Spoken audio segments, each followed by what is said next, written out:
Hello students, welcome back to the next video lesson of the Age of Industrialization. Till last video lesson, we discussed about England, how industries cropped up in England, flourished in England. That's what we studied.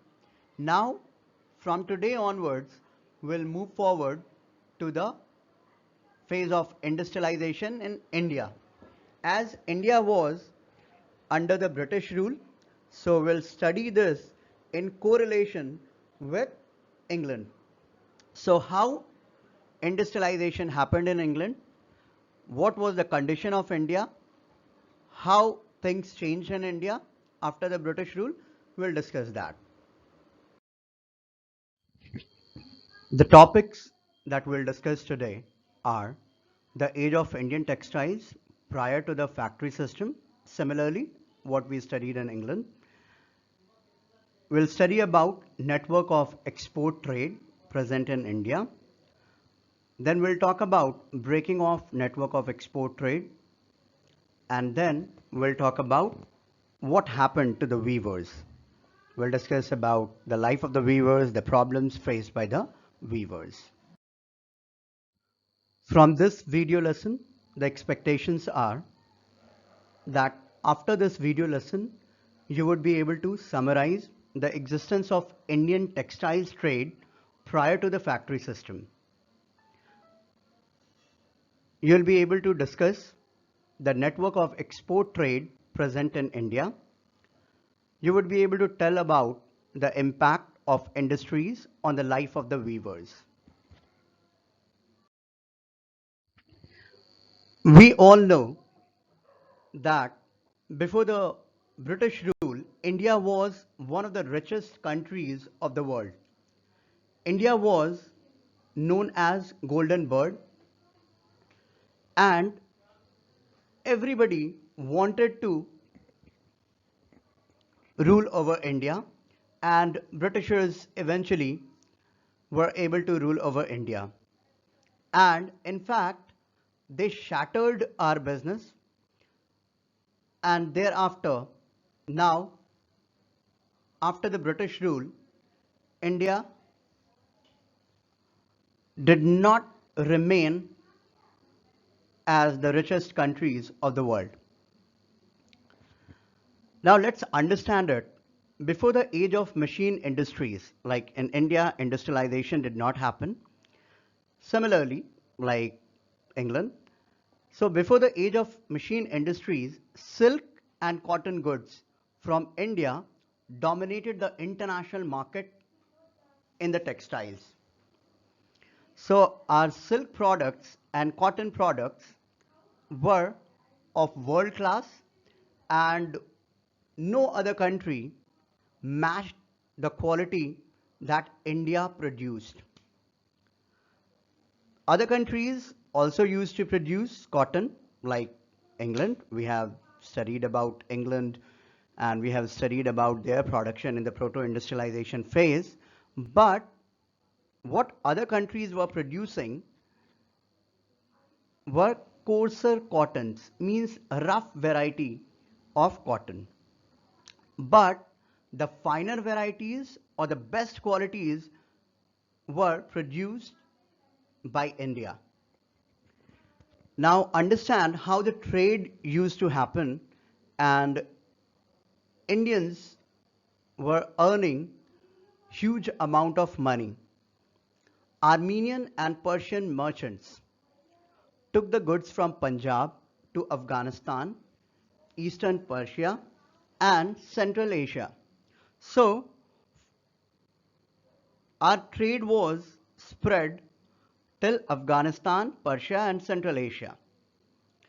And in the process, since our quality was extremely good, hence we were getting higher prices for our product. Bales of fine textiles, good quality textiles, were carried on camelback via the northwest frontier. When we say this term northwest frontier, it is the area of Pakistan.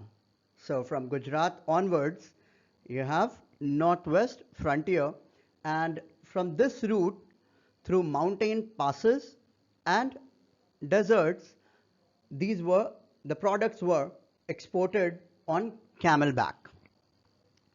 Apart from this, a vibrant sea trade operated through the main pre-colonial ports. It's a very important keyword here. Pre-colonial means the ports which were before the British rule. So the sea trade was vibrant at a large scale. Sea trade used to happen. Surat on the Gujarat coast connected India to the Gulf and Red Sea ports. Masulipatam on the Coromandel coast, which is in Andhra Pradesh, and Hoogly in Bengal had trade links with Southeast Asian ports. So we can see here that through land route, we were trading, exporting our products. Also, through sea route, we were exporting products, our goods, the silk and cotton goods, to a large scale.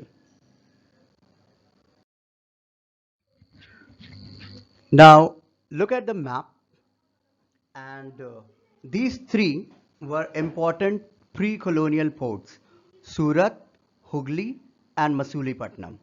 All these three were important pre-colonial ports. It's an important one-mark question also. Although you did not get map work from this particular chapter, however, this map would give you understanding of the location. So Surat, Hooghly, and Masulipatam, all these three were the most important ports through which international trade used to happen in India. Now we'll understand how India had a vibrant trade. Indian trade was extremely good, and that was because of network of export trade. There was a presence of network of export trade in India, and in this network of export trade, everyone was earning huge profit, and finally, that was the reason due to which Indian trade position was very strong. Let's understand this network of export trade. So in this network of export trade, you can see here the first one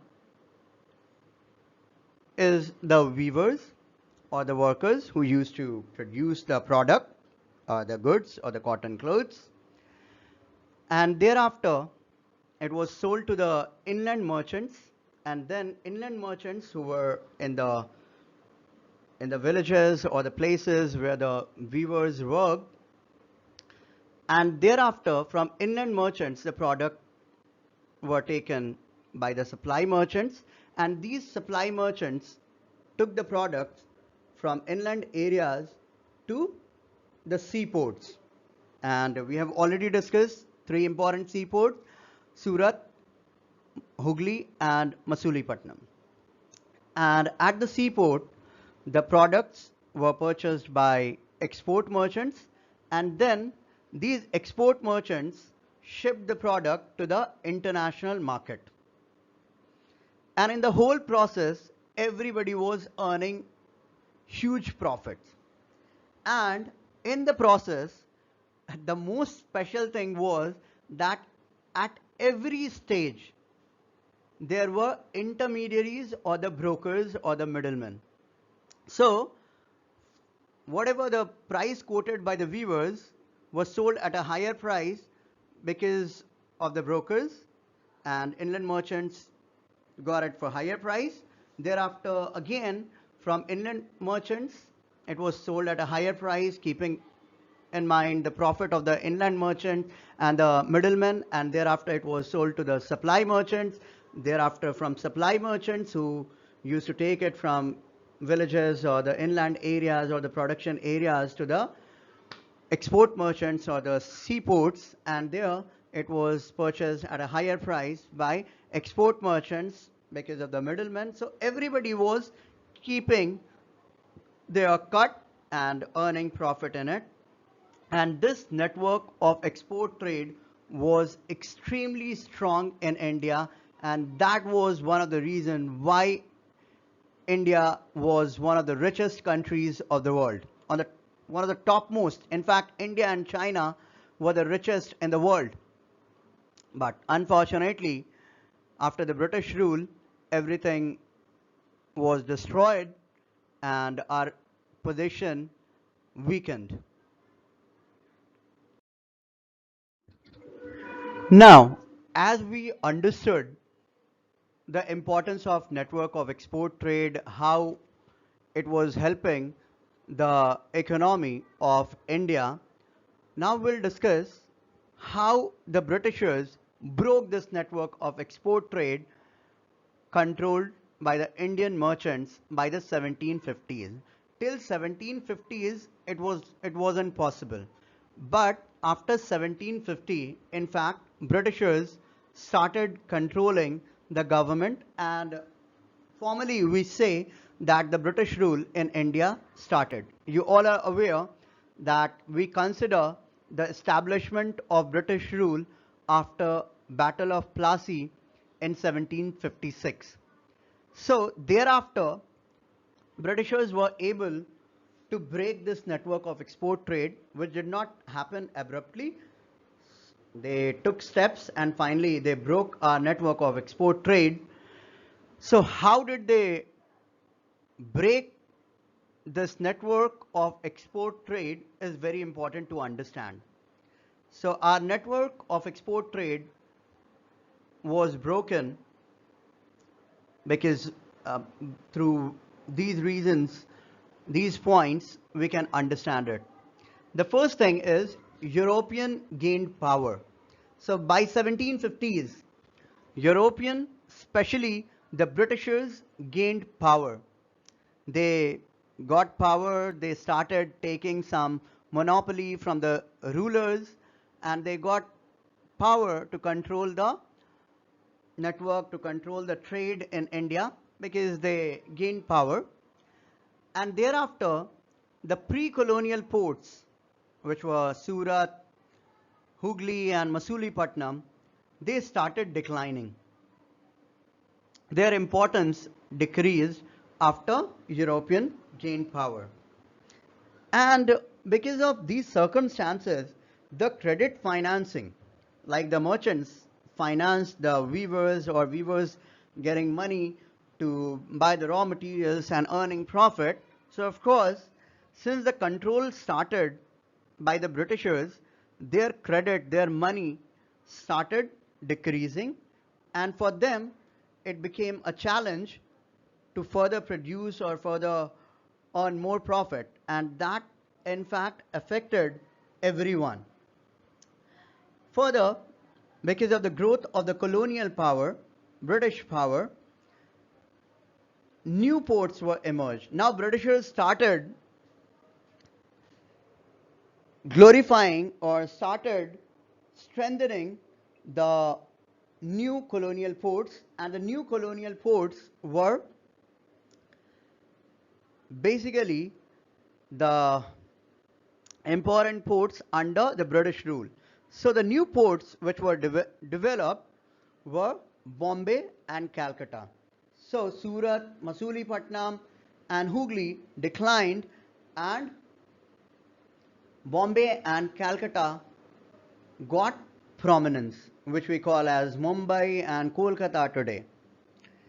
And the next point is, or the next reason, or the next way by which the network of export trade was broken is very important, is also very, very important, which is appointment of Gomasthas. We'll study extensively about Gomasthas. They were paid servants, they were officers of British government, and they played a very important role in breaking this network of export trade. So how? We'll study more about it very clearly in the next slides. So you got all these keywords here. First, European gained power, decline of pre-colonial ports, drying up of credit financing, the finance that was required for the production, and the growth of colonial power and emergence of new colonial ports. Sometimes you would see post-colonial word also.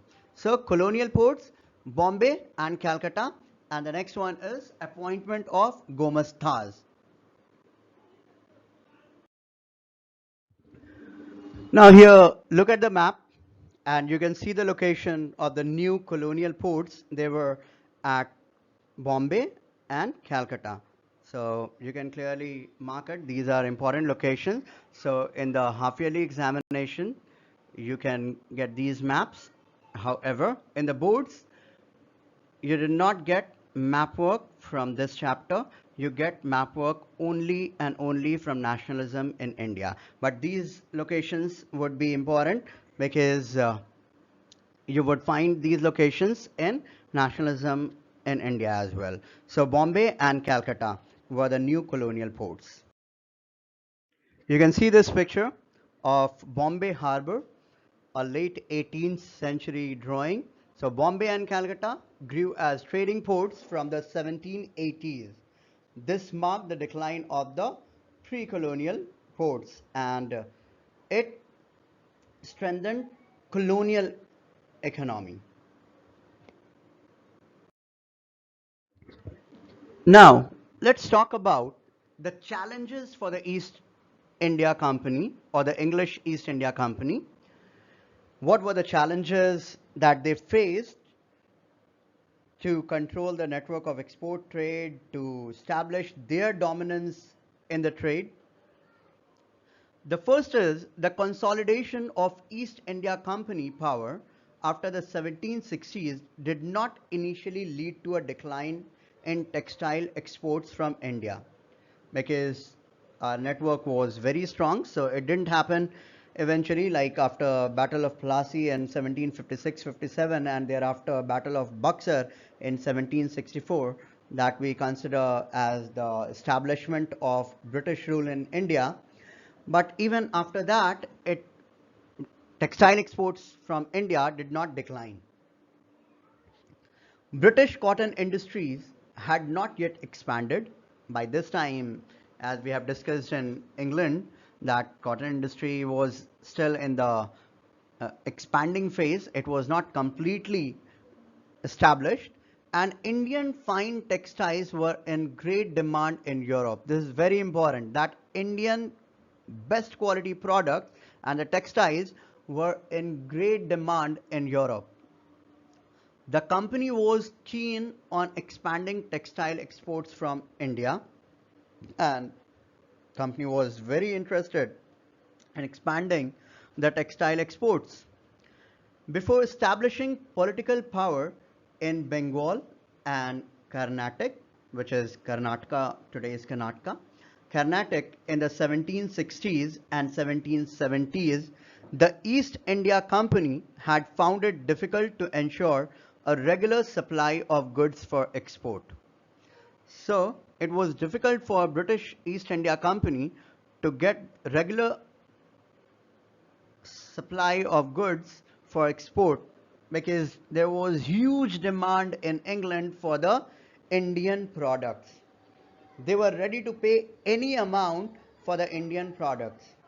We have already discussed about the handmade product that was for England, and now here also, like, Indian products had great value in the international market in England.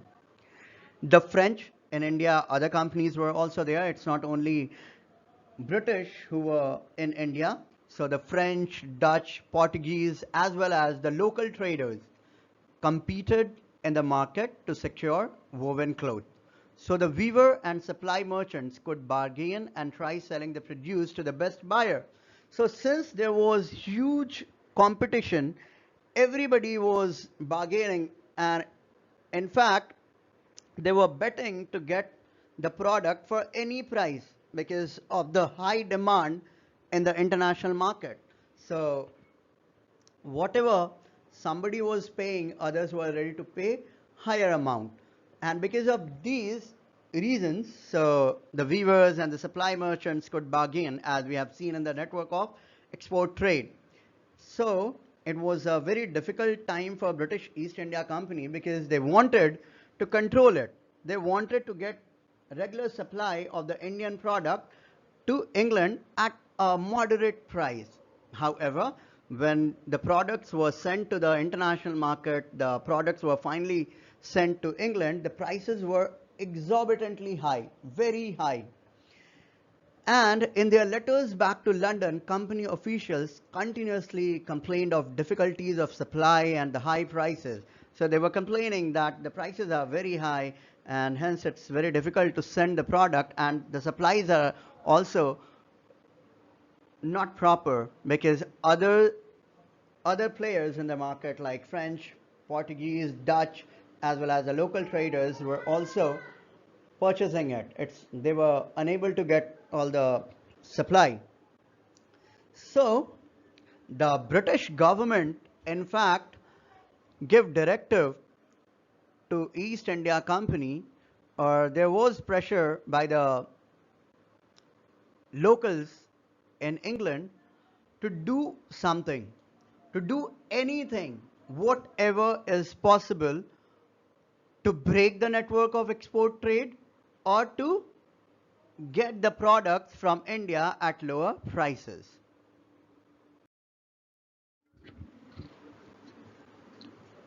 Now let's talk about the steps taken by EEIC, that is English East India Company, by the appointment of Gomastas. What, as we have discussed previously about the appointment of Gomastas, and I left that at that time. So now we are moving forward and we will discuss it in an explained manner.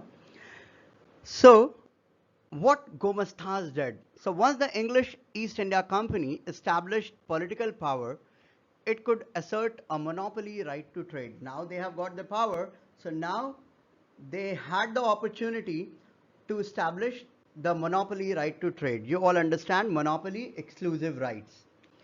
It proceeded to develop a system of management and control that would eliminate competition, to remove, to weed out the competition that was because of the network of export trade, because of the other players in the market, control costs, and ensure regular supplies of cotton and silk goods. So three things very important.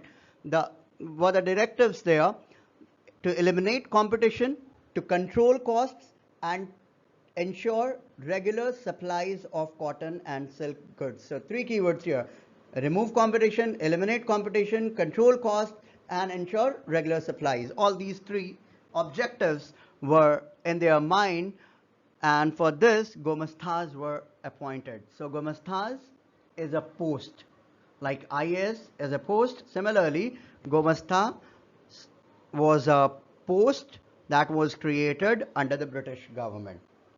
And they did these things through a series of steps. First, elimination of existing traders and brokers. They removed them. Establish a more direct control over the weaver. So they started establishing a direct control, or direct, so that they could get the supply directly from the weavers. Appointment of Gomastas. And all these were done through the system of advances and loans. We'll discuss about it more. So they started giving advances and loans to the weavers, and weavers got trapped because of the loans. And all this, all these prevented weavers from dealing with other buyers. They get trapped because of the advances and loans that they had taken.